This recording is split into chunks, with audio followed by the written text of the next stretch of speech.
आखिर श्रीलंका पे भी हमने जीत हासिल कर ही ली है। वो बात अलग है कि कैसे की है, सुपर ओवर और ये सब, उसका हम एनालिटिक्स अभी करते हैं। मैच शुरुआत में ही टाई हो गया और उसके बाद सुपर ओवर में फैसला हुआ, पर हम कवर करेंगे वो फनी मोमेंट जो उसके बीच में हुए। जैसे कि तुषारा के पास इतना सोना आया कहां से, क्योंकि वो श्रीलंका का है, उसके पास लंका का सोना है, यानी कि रावण का सोना। एक तो मुझे समझ नहीं आ रहा कि शुभमन गिल ने किस चीज से अपनी किस्मत लिखवा के आया। T20 में भाई साहब कुछ नहीं करके खा रहा है ये आदमी। और वहीं जब ये शुभमन गिल आउट हो जाता है तो उसका दोस्त अभिषेक शर्मा कुत्तों की तरह मारता है सबको। सूर्या भाई काहे आवन जावन में लगे रहते हो यार, जितना जूस तुम इस च्युइंगम का निकाल रहे हो इतना इनके बॉलरों का निकालते तो आज कुछ और ही रन होते। अभिषेक यार फिर सेंचुरी से चूक गया भाई, 61 पे आउट हो गया भाई, कुत्तों की तरह मार रहा था, तुम बहुत बढ़िया खेल रहा था भाई।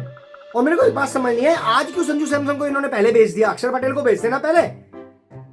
वो बंदा 39 रन बना के 23 बॉल में भाई साहब इतना बढ़िया छक्के मार के गया है, वो भेजते हैं उसको लास्ट में।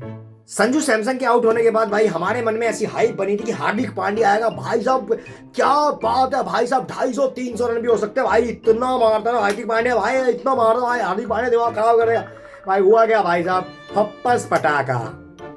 भाई तिलक वर्मा ने इतनी मेहनत की, इतना भाई साहब इतने रन बनाए हैं, लास्ट में आके एक बॉल खेलने को मिल जाती तो उसकी हाफ सेंचुरी हो जाती भाई। वैसे ये नियम होना चाहिए कि भैया किसी ने जो थोड़े कम रन बनाए हैं और किसी के 1-2 रन सेंचुरी में कम रहने के, वो उससे घटा के इसमें रन जोड़ दे भाई बैट्समैन। ये होना चाहिए यार, थोड़ा बहुत प्लस माइनस चलते रहना चाहिए। तो इंडिया ने बनाए 202 रन। उसके बाद हार्दिक पांड्या ने जब बॉलिंग संभाली तो मुझे कुछ जादू टोना टोटका कुछ ऐसा लगा, क्योंकि जैसे ही स्लिप में बॉल गई और सीधा शुभमन गिल ने पकड़ी है, उनके हाथ में या तो कोई ताबीज या फिर कोई ऐसा यंत्र है जिससे बॉल अट्रैक्ट होके आती है। भाई साहब बंदे ने भाई पकड़ लिया। और यही नहीं, स्ट्रेट में भी एक कैच लिया है भाई साहब इस आदमी ने। कुछ ना कुछ तो है भाई साहब, या तो ताबीज है या कुछ ना कुछ है इससे साथ में। अगर ये मैच पाकिस्तान के साथ होता ना तो पाकिस्तानी तो भाई साहब उसे तो हाईलाइट बनाते कि बंगाली बाबा से ताबीज बनवा के लेके आया भाई साहब ये आदमी। भाई साहब कुशाल परेरा ने एक छक्का मारा था, वो छक्का तो नहीं हुआ, चौका हुआ भाई साहब। बाउंड्री लाइन से सिर्फ आधा इंच इधर पड़ा, थोड़ी सी 50 ग्राम जान और लगा देता तो इधर चला जाता, मैच तुम जीत जाते। नहीं लगाई, बहुत बढ़िया करा भैया, तुम हार गए मैच, मतलब सॉरी टाई हो गया मैच, तो बहुत बढ़िया रहा भाई साहब, सुपर ओवर में गया, उसके बाद हम जीत गए, थैंक यू। सुपर ओवर की बात बताओ भाई, इनके लंका वालों की 202 रन खींच गए ये है। उसके बाद फर्स्ट बैटिंग करने के बाद भाई साहब इनसे 2 रन बने, बताओ।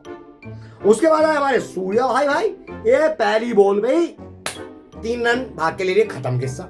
और मेरे को एक चीज समझ नहीं आई भाई, रिंकू सिंह ने कैच लिया था तुम्हें 5 रन, भाई साहब उसने जो बॉल की चुम्मी ली है ना, वो जीत की चुम्मी थी भाई साहब, वो भाई मैच पलट गया था। ठीक है ये जीत हमने भाग के 3 रन लेके पूरी कर ली, पर बाउंड्री की बात बाउंड्री होती है भाई, जब छक्का चौका लगता है तो उसका मजा कुछ और ही होता है जीत का।